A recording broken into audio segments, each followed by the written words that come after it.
السلام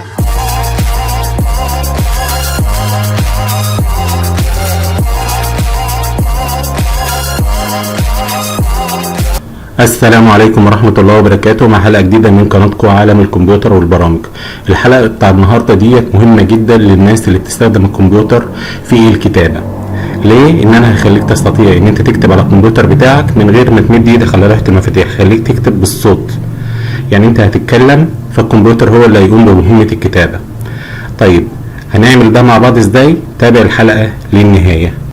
قبل ما نبدأ شرح الدرس النهاردة، بطلب طبعا من المتابعين للقناة ان هم يشجعونا باللايك والشير والاشتراك في القناة، لان ده بيشجعنا وبيحمسنا على الاستمرار في مواصلة هذا العمل. طيب اول خطوة هعملها، هعمل ايه؟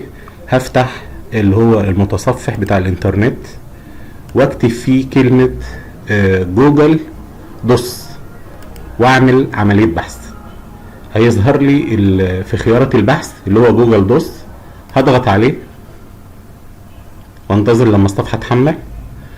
من المفترض ان حضرتك يبقى عندك حساب في جوجل وتدخل بيه، تسجل دخول بالحساب بتاعك، لان الطريقة دي مش هتشتغل الا اذا كان انت عندك حساب في جوجل اللي هو حساب جيميل. طيب انا دلوقتي هعمل ايه عشان ابدأ اكتب؟ هضغط على اللي هي علامة الزائد اللي تحت ديت حضرتك اللي انا بشاور لك عليها بالماوس، هضغط عليها، هنتظر لحظات.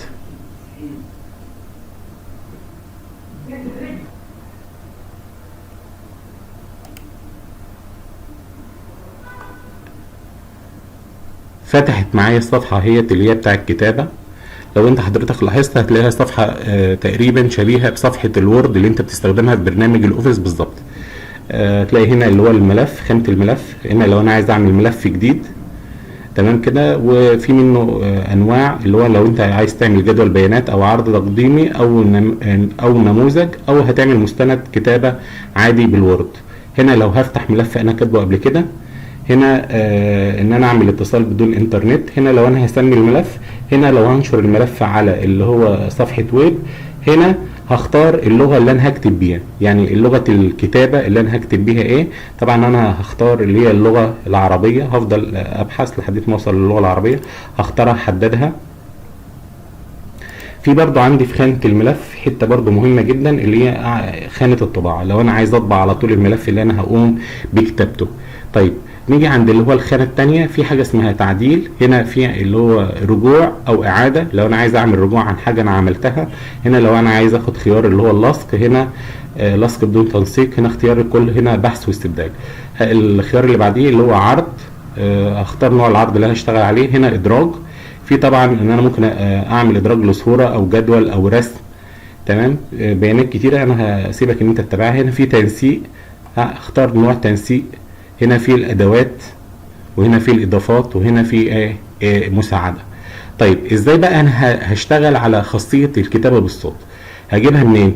هجيبها من عند اللي هي خانة اللي هي الادوات. هضغط عليها وانزل عند حاجة اسمها الكتابة بالصوت. هيظهر معايا شكل اللي هو المايك ده، هبدأ انا اضغط عليه وافعله.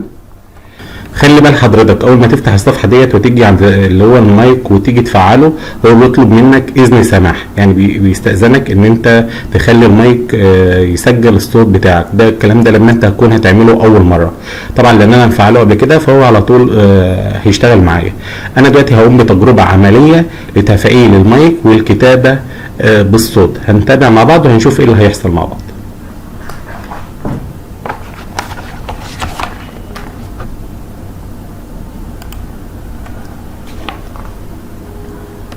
خلق الله تعالى الأرض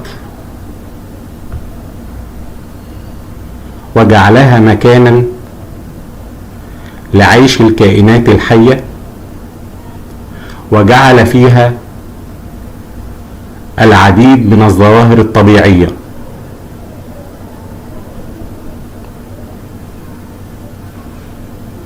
التي تفيد الإنسان.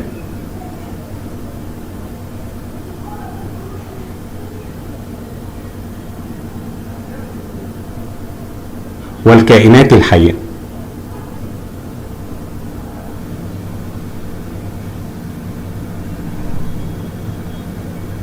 كما انه عز وجل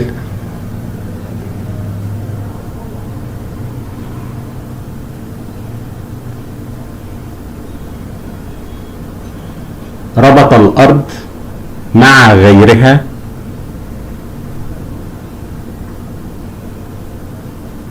من العناصر التي خلقها في هذا الكون الواسع،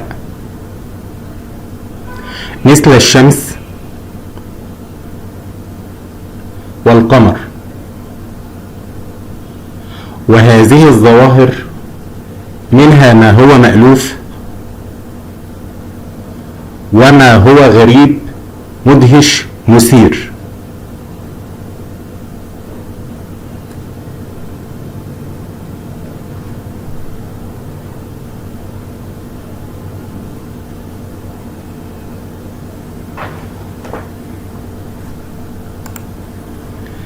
لو لاحظت حضرتك هتلاقي النص اللي انا قريته امام المايك بتاع الكمبيوتر هو قام بكتابته. ممكن يكون في بعض من الاخطاء البسيطة اللي انت ممكن تقوم بتعديلها. طيب انا لو انا خلصت كتابة وعايز اخد النص دهوت انسخه في مستند وورد عادي خالص، هروح محدده واعمل نسخ، اقفل الصفحة بتاعتي دي خالص، ارجع افتح اللي هو صفحة الوورد، مستند وورد، وابدأ افتح مستند جديد،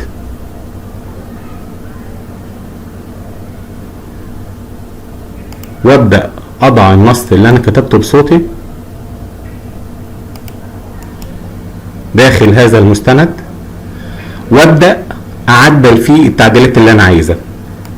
يعني انا ممكن اغير مثلا حجم الخط، اكبره، او ممكن اغير الفونت اللي انا بستخدمه مثلا في الكتابة، ممكن اغير اي خط انا بستخدمه. هنا مثلا لو انا عايز اخد الخط دهوت، لو لاحظت هتلاقي كل الكلام اللي انا قلته بصوتي تم تنفيذه وتفعيله وتم كتابته. لو كان في بعض من الاخطاء البسيطة انت ممكن تتصرف فيها وتعيدها. طبعا الموضوع ده بيسهل عليك كتير جدا في كتابة مثلا موضوعات او عمل امتحانات او عمل شروحات، فده مريح جدا بالنسبة لك.